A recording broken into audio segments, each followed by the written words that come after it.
सावन आने वाला है और एक पूरी लिस्ट तैयार रहती है शिव जी की कि ये फूल चढ़ाने से ये मिलता है, गन्ने का रस चढ़ाने से ये मिलता है, बेलपत्र चढ़ाने से ये फायदा।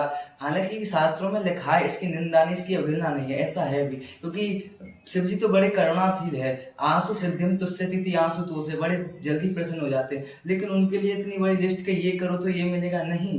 उनके लिए तो वो तो प्रभु स्वयं कहते हैं, प्रभु के लिए कुछ अर्पण करने की यदि तुम्हारी सामर्थ्य है तो ठीक है, नहीं है तो फिर भी न जानामि योगं जपं नेम पूजा न तो हम सदा सर्वदा संभुतुभ्यं जरा जन्म दुःखोत्तातप्यमानं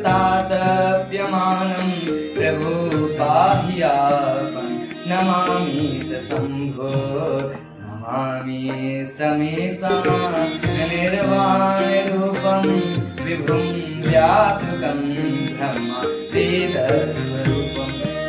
वो बोले बाबा जो कि आप न जाना भी, मैं कुछ पूजा अर्चना कुछ नहीं जानता प्रभु, मेरे पास कुछ है ही नहीं, लेकिन हम आपके हैं। वो बाबा, उनको तभी तो भोले बाबा कहते हैं, वो बोले भोले हैं, उनको किस चीज की आवश्यकता है?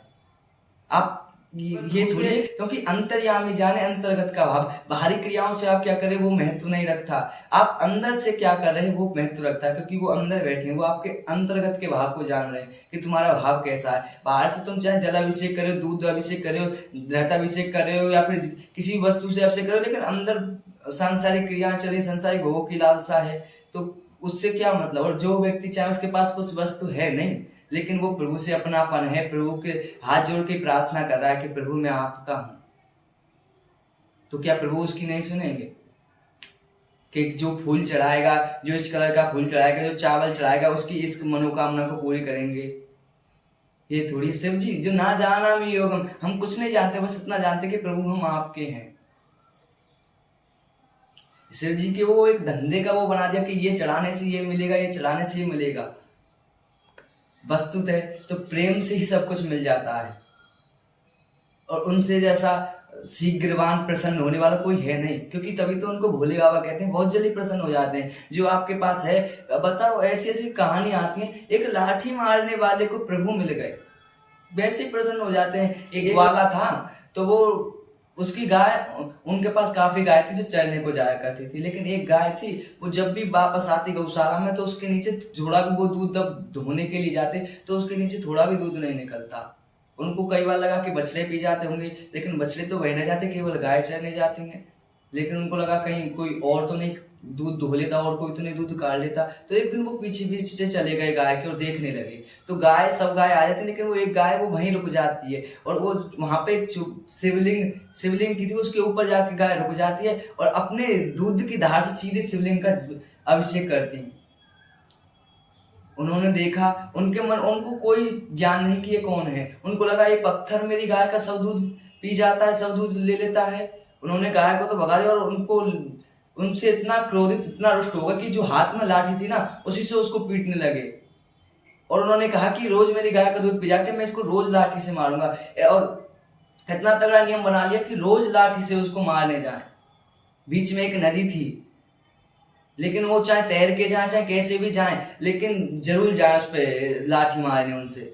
और उनको नहीं पता कि ये क्या है। और भी भक्त आते थे नित्य शिव जी की पूजा अर्चना करने, उन पर जल चढ़ाने, उनकी पूजा करने, जो नित्य आते थे, जिनका भी नियम था नित्य शिव जी की पूजा करना, वो भी उन पर पूजा करने के लिए नित्य आते थे। और वो भी आते थे, उनका भी नियम था कि उन पर लाठी मारनी है, चाहे कुछ भी हो जाए। लेकिन एक दिन बहुत तेज बाढ़ आ गई, नदी का पानी काफी दूर तक फैल गया, बाढ़ आ गई।